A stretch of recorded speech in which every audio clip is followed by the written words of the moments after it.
खर्राटे यानी कि स्नोरिंग आजकल के टाइम में एक कॉमन प्रॉब्लम बन चुकी है, लेकिन ये समझना ज़रूरी है कि जो इंसान खर्राटे ले रहा है क्या वो चैन की नींद सो रहा है। तो आइए सबसे पहले जानते हैं कि खर्राटे आते क्यों हैं। खर्राटों का मतलब है शरीर में कहीं ना कहीं सोते समय ऑक्सीजन की कमी हो रही है। अगर ये आपको लॉन्ग पीरियड ऑफ टाइम से है, दैट मीन्स बॉडी में ऑक्सीजन ठीक से नहीं जा रहा।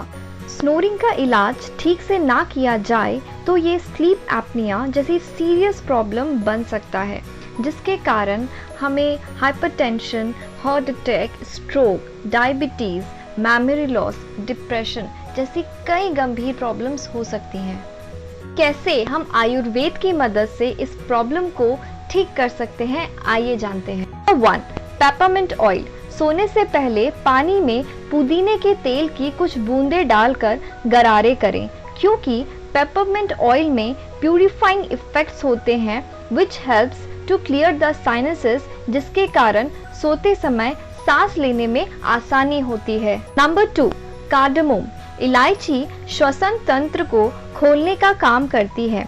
इससे सांस लेने की प्रक्रिया आसान हो जाती है। सोने से पहले इलायची के कुछ दानों को गुनगुने पानी के साथ मिलाकर पीने से खर्राटे आना कम हो जाते हैं। 3. गार्लिक। साइनस के कारण होने वाले खर्राटों की प्रॉब्लम में गार्लिक बहुत हेल्पफुल है। गार्लिक थ्रोट मसल्स में हो रही स्वेलिंग और चेस्ट में जमा बलगम यानी कि म्यूकस को कम करता है। 4. टर्मरिक। टर्मरिक की एंटीसेप्टिक, एंटीबायोटिक प्रॉपर्टीज स्वेलिंग को कम करने में हेल्प करती है। साथ ही it smoothen up the airways. रोजाना रात में सोने से पहले 1 ग्लास दूध में आधा चम्मच हल्दी मिलाकर लें। इससे बहुत जल्दी आपकी खर्राटों की समस्या खत्म हो जाएगी और साथ में नींद भी बहुत अच्छी आती है। नंबर 5. Mustard oil. नहाने के बाद और सोने से पहले नाक में सरसों के तेल की 2 बूंद डाल लें। इससे भी खर्राटे को रोका जा सकता है। नंबर 6. Lose some wait.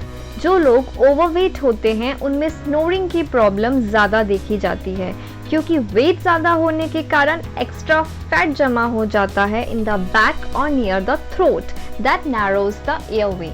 अभी होम रेमेडीज के साथ हम और कुछ छोटी छोटी बातों का ध्यान रख सकते हैं, जैसे change your sleep position, don't sleep on your back, check the side effects of the medicines if you are taking, avoid inflammatory foods क्योंकि हमारे नोज या थ्रोट में इन्फ्लेम्ड टिश्यू में contribute to snoring. Stay hydrated क्योंकि dehydration होने से हमारे mouth और नेजल पैसेज में बिकम ड्राई, जिसके कारण हमें सोर थ्रोट की प्रॉब्लम हो सकती है या स्नोरिंग की प्रॉब्लम हो सकती है। So yes, drink enough water.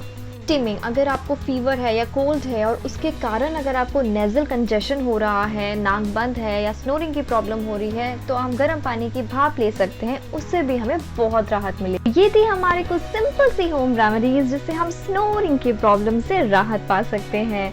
अगर आपको ये वीडियो हमारी पसंद आई हो तो हमारी वीडियो को लाइक, चैनल को सब्सक्राइब और बेल बटन बजाना बिल्कुल मत भूलिएगा। Thank you for watching self care online. Have a nice day.